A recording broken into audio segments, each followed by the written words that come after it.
नमस्कार दोस्तों, आप सभी का हमारे hidden tech facts YouTube channel में स्वागत है। आज हम जानेंगे आखिर क्या रहस्य था टाइटैनिक जहाज के डूबने का। टाइटैनिक जहाज को बनाने वाली कंपनी व्हाइट स्टार लाइन के वाइस प्रेसिडेंट ने यह दावा किया था कि टाइटैनिक कभी नहीं डूब सकती। यही ओवर कॉन्फिडेंस टाइटैनिक के डूबने की वजह थी। आज 100 साल बाद भी इस जहाज का डूबना एक रहस्य ही लगता है। विलासिता से परिपूर्ण टाइटैनिक जहाज अमीर लोगों को लेकर अटलांटिक महासागर के ऊपर तैरते हुए अमेरिका के लिए रवाना होती है। 12 अप्रैल 1912 को टाइटैनिक जहाज के क्रू मेंबर्स को पहली वार्निंग मिलती है कि अटलांटिक महासागर में बड़े बड़े बर्फ के पहाड़ तैर रहे हैं। इस वार्निंग के बाद टाइटैनिक के 62 वर्षीय अनुभवी कप्तान जहाज की डायरेक्शन बदल देते हैं, लेकिन स्पीड कम नहीं करते। 14 अप्रैल 1912 को कैप्टन स्मिथ को 7 बार चेतावनी मिलती है कि आपके रास्ते में विशाल हिमखंड तैर रहे हैं, लेकिन कप्तान इन संदेशों को हल्के में ले रहे थे। जहाज की स्पीड 40 किलोमीटर प्रति घंटा से कम नहीं हो रही थी। 14 अप्रैल को अमावस्या की रात थी और घोर अंधेरा छाया हुआ था। जहाज के ऊपर लुकआउट पॉइंट पर एक आदमी बैठा था जो जहाज के आगे रास्ते को देख रहा था। अटलांटिक महासागर के ऊपर बहुत ठंडी हवाएं चल रही थीं। रात 11:40 पर लुक आउट पॉइंट पर बैठे आदमी ने जहाज के ठीक सामने विशालकाय हिमखंड को देखा और घबराकर जहाज के क्रू मेंबर्स को रास्ता बदलने को कहता है। लेकिन जहाज की स्पीड ज्यादा होने की वजह से टाइटैनिक का दाहिना हिस्सा इस हिमखंड से रगड़ खाते हुए निकल जाता है। जिस हिमखंड से जहाज का साइड कोलिजन हुआ वह हिमखंड 1 लाख साल पुराना और एक फुटबॉल मैदान के बराबर चौड़ाई वाला था, जिसका वजन 15 लाख टन था।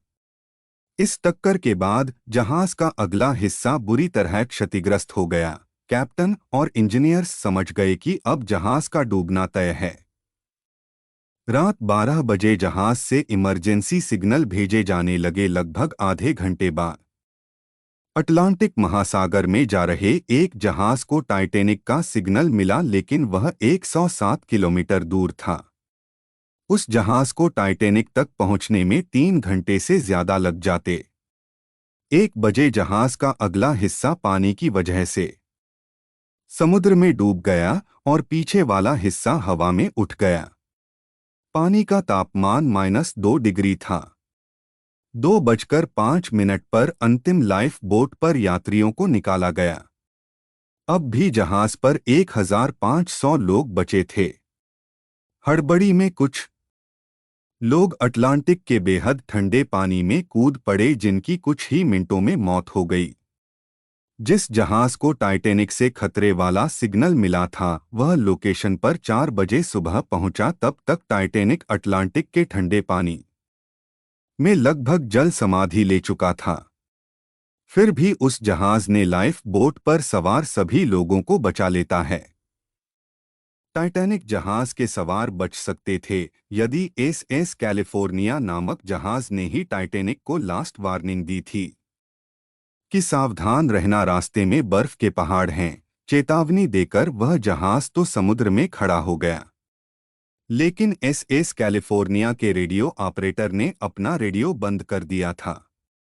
टाइटैनिक जहाज से आ रहे इमरजेंसी सिग्नल उस तक नहीं पहुंचे, जबकि वह टाइटैनिक से मात्र 37 किलोमीटर दूर था। एसएस कैलिफोर्निया ने भले ही रेडियो बंद कर दिया था, लेकिन जहाज से छोड़े जा रहे रॉकेट सिग्नल को देख रहे थे। कैलिफोर्निया जहाज के कैप्टन ने इसे अमीरों की पार्टी समझकर टाइटैनिक तक जाना उचित नहीं समझा।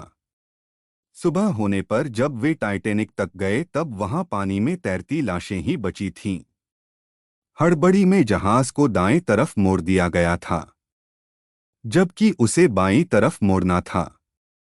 जहाज पर पर्याप्त लाइफ बोट भी नहीं था।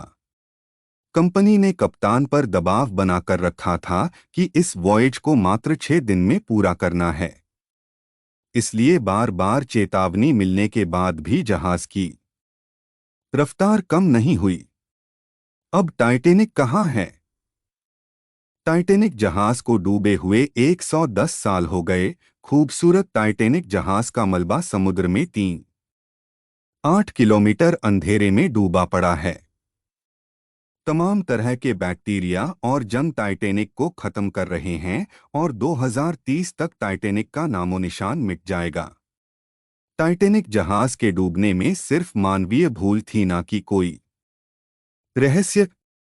हाँ, यह कह सकते हैं कि जहाज कंपनी को अहंकार हो गया था और इस अहंकार की वजह से जहाज भी डूब गई और इंश्योरेंस का पैसा देते देते इंश्योरेंस कंपनी भी डूब गई और जहाज बनाने वाली कंपनी भी। ऐसे ही रोचक तथ्य जानने के लिए हमारे YouTube चैनल को सब्सक्राइब करें। मिलते हैं अगले वीडियो में एक नए फैक्ट के साथ। धन्यवाद।